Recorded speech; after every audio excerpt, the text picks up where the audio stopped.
Yes, everybody, welcome back to 5 Things That We Learned. Today we are going to be looking at the 5 things that we learned watching Manchester United put 5 goals. I was going to do just like there's 5 goals, deal with that, but we're not doing that. We're going to look into it a little bit deeper. And we're going to start with something a little bit on the negative side.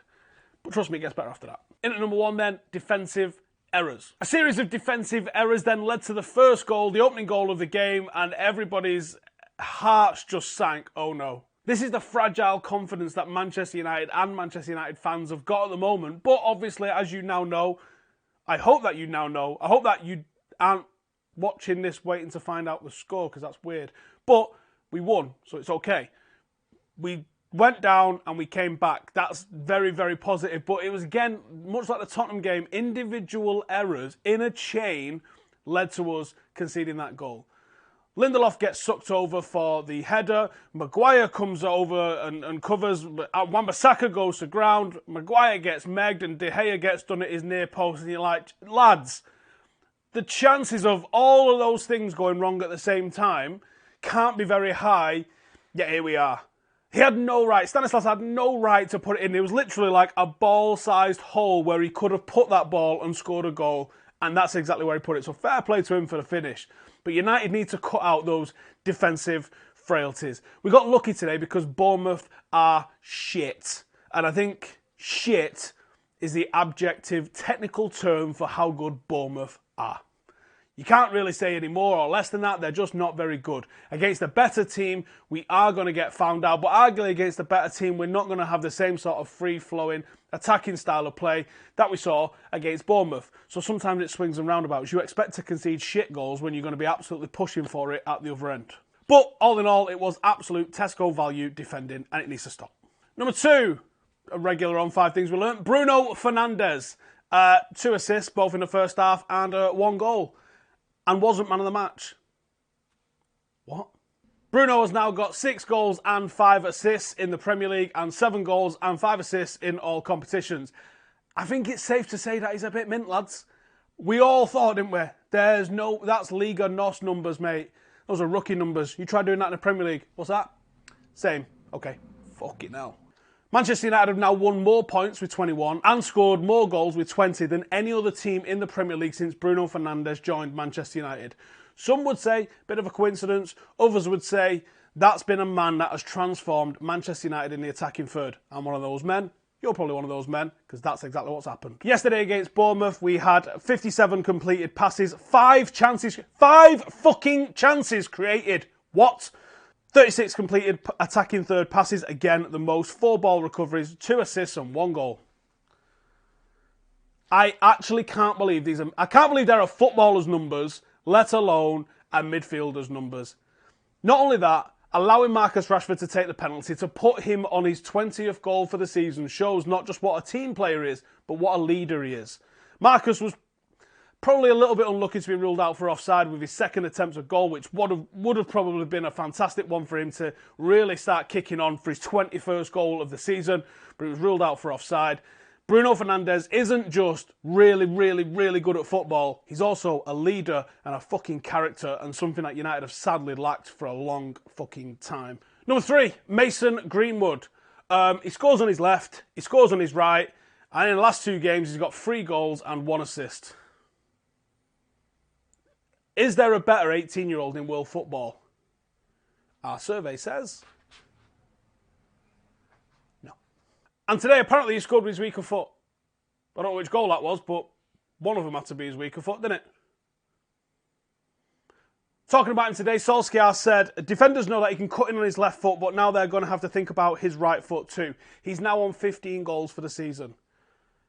He's second only to Sergio Aguero in goals per minute. And do you know what? Sometimes you go, well, he scored 1 goal and he was on the pitch for 20 minutes. Mason's now scored 15 goals in all competitions. Obviously, it's less than that in the Premier League. But he is making Manchester United fans question whether we need Jadon Sancho. Now, for me, yes, we absolutely need Jadon Sancho, plus a couple of others. But the fact that people are going, well, maybe we'll just no, oh, okay, is unbelievable. Against Bournemouth yesterday, 91% pass accuracy, 3 ball recoveries, 2 fouls won. Listen to this. He had 2 shots. Both was on target, spoiler alert, 2 goals. You can't actually ask for better accuracy than that. Mason Greenwood is making a mockery of the talk of experience and what you need this, that and the other for. He's just fucking mint. I've got a question for you lot. Is he the best teenager we've seen in English football since Wayne Rooney? You let me know. I think he might be. Number 4 then, 20 times 2. 20 goals in a season for both Anthony Martial, which, honestly, how filthy was that for a goal? I can't believe we've got all the way through to this and not even mentioned that yet. Unbelievable finish from Tony Marshall. Marcus Rashford joins him on 20 goals, and as we've already said, Mason Greenwood is on 15 goals. Start of the season, we was like, listen, losing Lukaku, we're going to need these lads to have record-breaking seasons for them if we're going to have any hope whatsoever.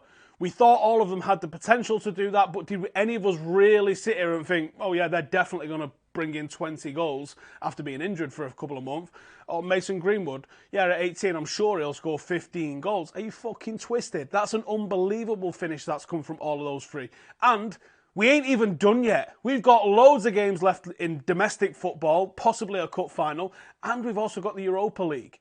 If you as a betting man, what are you saying that this trio gets by the end of the season?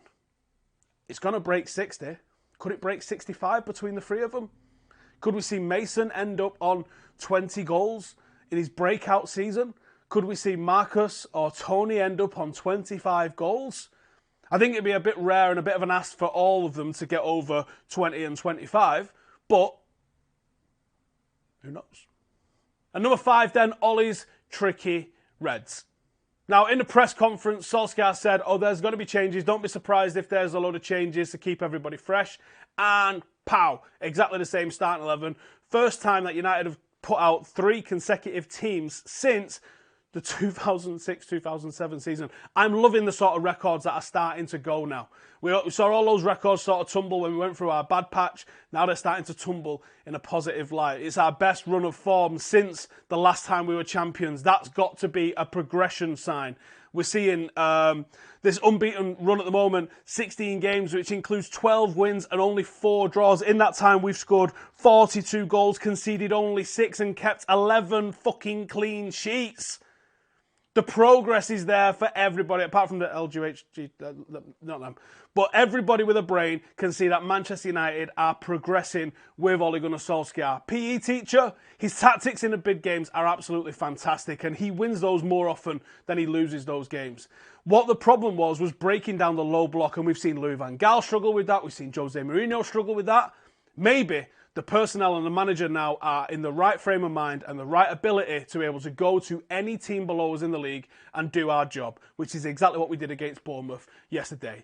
United have gone to Brighton, and we've had Sheffield United at home, and now we've had Brighton, where we're expected to win, and we go out and we win. That, for me, is the biggest thing. The biggest heart back to what Sir Alex Ferguson made me expect going to Old Trafford as a Manchester United fan is we're going to fucking win this game. If not, we're going to try to win this game. Too many times I saw Jose Mourinho not try and win a game, but try not to lose a game. I do not see that with Ole Gunnar Solskjaer. Even if we're the underdog, even if we're the team that's expected to lose, Ole picks a team with a mentality to go out and win. We can talk about Paris, and yes, it wasn't the ideal scenario because we went through and got absolutely twatted by Barcelona, but this is a manager that knows what to do in the big games. I don't think he fears anyone. And that can be infectious. We're in for a fucking hell of a ride next season, so strap in. Laters.